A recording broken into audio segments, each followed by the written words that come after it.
ಈಗ ಜ್ಯೋತಿಷ್ಯ ಹೇಳೋರು ಸಮಯ ಕರೆಕ್ಟಾಗಿ ಮಗು ಬೆಳಗ್ಗೆ ಏಳುತ್ತಾ ರಾತ್ರಿ ಬೇಗ ಮಲಗುತ್ತಾ ಅಂತ ಕೇಳಬೇಕಾದ ನಿಜವಾದ ಪ್ರಶ್ನೆ. ಮಕ್ಕಳ ಜಾತಕ ಕುಂಡಲಿ ಕೇಳಕ್ಕೆ ಹೋದರೆ ಮಗು ಹಠ ಹಿಡಿತದೆ, ಹೇಳೋದು ಮಾತು ಕೇಳಲ್ಲ ಅಂತ ಕೇಳಕ್ಕೆ ಹೋಗ್ತಾರೆ. ಆ ಕೇಳಕ್ಕೆ ಹೋಗಿರ್ತಕ್ಕಂಥ ಪ್ರಶ್ನೆಗೆ ಉತ್ತರ ಕೇಳಬೇಕಾಗಿದ್ದದ್ದು ಜ್ಯೋತಿಷಿಗಳು ಏನನ್ನ ಅಂದರೆ, ಸಮಯವನ್ನು ಪಾಲನೆ ಮಾಡ್ತಾ ಇದೆಯಾ ಮಗು ಅಂತ ಕೇಳಬೇಕು. ಅದಕ್ಕೆ ಅದು ಉತ್ತರ. ಸಮಯ ಪಾಲನೆ ಮಾಡ್ತಾ ಇಲ್ಲ ಅಂದರೆ ಕಂಪ್ಲೀಟ್ ಅಪ್ಪ ಅಮ್ಮನೂ ಫೇಲ್, ಮಗುನೂ ಫೇಲ್, ಕುಟುಂಬನೂ ಫೇಲ್. ಇನ್ನು ಮದುವೆ ಆದಮೇಲೆ ಗಂಡ ಹೆಂಡತಿ ಚೆನ್ನಾಗಿದ್ದಾರಾ, ಖುಷಿಯಾಗಿದ್ದಾರಾ ಅಂದರೆ ಇಲ್ಲ, ಯಾಕೋ ಹೊಂದಾಣಿಕೆ ಅಡ್ಜಸ್ಟ್ ಆಗ್ತಾ ಇಲ್ಲ ಅಂದ ಮೇಲೆ ಅಲ್ಲೂ ಸಮಯದ ಬೆಲೆ ಗೊತ್ತಿಲ್ಲ ಅಂತ ಅಲ್ಲೂ ಕೂಡ ಮಾಹಿತಿ ಕೊಡಬೇಕು. ಎರಡರಲ್ಲೂ ಸಮಯದ ಬೆಲೆ ಬಂದಾಗ ಅದು ಭವಿಷ್ಯವಾಗತ್ತೆ. ಇಲ್ಲಿ ನಮ್ಮ ದೇಶದಲ್ಲಿ ಇದು ಅಕೌಂಟ್ ಓಪನ್ ಆಗಿಲ್ಲ, ಎಲ್ಲೋ ಒಂದು 1000ಕ್ಕೆ ಒಂದು ಮಗು ಇರಬಹುದೇನೋ, 1000ಕ್ಕೆ ಒಂದು ಪೇರ್ ಇರಬಹುದೇನೋ, ಏನು ಹೇಳ್ತೀಮ್ಮ, ಇರ್ಬೋದು, ಇಲ್ಲ ಅಂತ ಹೇಳಕ್ಕೆ ಬರಲ್ಲ.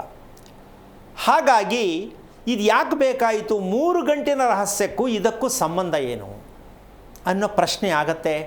ಯಾಕೆ ಅಂತಂದರೆ ಈ ಗಂಟು ಅಂತಕ್ಕಂಥದ್ದು ತಾಯಿ ಮತ್ತು ಮಗುವಿನಲ್ಲಿ ಗರ್ಭಾವ್ಯವಸ್ಥೆಯಲ್ಲಿರ್ತಕ್ಕಂತಹ ಆ ಭ್ರೂಣಕ್ಕೆ ಮಗು ಹುಟ್ಟಿದ ನಂತರ ಅದರ ಹೊಕ್ಕಳ ಬಳ್ಳಿಯನ್ನು ಕತ್ತರಿಸ್ತಾರೆ. ಹೌದಾ? ಈ ಕತ್ತರಿಸೋದೇ ಅದು ಒಂದು ರೀತಿಯಾಗಿ ಬೇರೆ ಮಾಡ್ತಕ್ಕಂಥ ಸನ್ನಿವೇಶ. ಮಗು ಪ್ರಕೃತಿದತ್ತವಾಗಿ ಬೆಳೆಯೋದಕ್ಕೆ ತಾಯಿಯಲ್ಲಿ ಬಂದಂಥದ್ದನ್ನೆಲ್ಲ ರಿಪೇರಿ ಮಾಡ್ಕೊಂಡು ಬೆಳೀತಕ್ಕಂತಹ ಒಂದು ಸ್ಫೂರ್ತಿದಾಯಕವಾದ ಒಂದು ಸೂಚನೆ ಅದನ್ನು ಕತ್ತರಿಸ್ತಕ್ಕಂಥದ್ದು. ಈ ಕತ್ತರಿಸೋದು ಏನಕ್ಕೆ ಈ ಪದವನ್ನು ಬಳಸಬೇಕು ಅಂದರೆ, ಈ ಮೆದುಳು ತಾಯಿಯ ಹೊಟ್ಟೆಯಲ್ಲಿ ಇರಬೇಕಾದ್ರೆ ಅಂತ ಅಲ್ಲ, ಜನ್ಮ ಜನ್ಮಾಂತರದಿಂದನೂ ಮೆದುಳು ಹಳೆಯದೇ ಆಗಿರುತ್ತೆ. ಮೆದುಳು ವಸ್ತಲ್ಲ, ಮಗು ವಸ್ತು, ಮೆದುಳು ಹಳೆಯದು. ಒಪ್ಕೋಬೋದಾ? ಮಗು ಹೊಸದು, ಮೆದುಳು ಹಳೆಯದೇ. ಮೆದುಳು ಹೊಸದು ಬರಲ್ಲ. ನಾವು ತಿಳ್ಕೊಂಡಿದ್ದೀವಿ ಈಗ ಚಿಕ್ಕ ಮಗು ಅಂತ.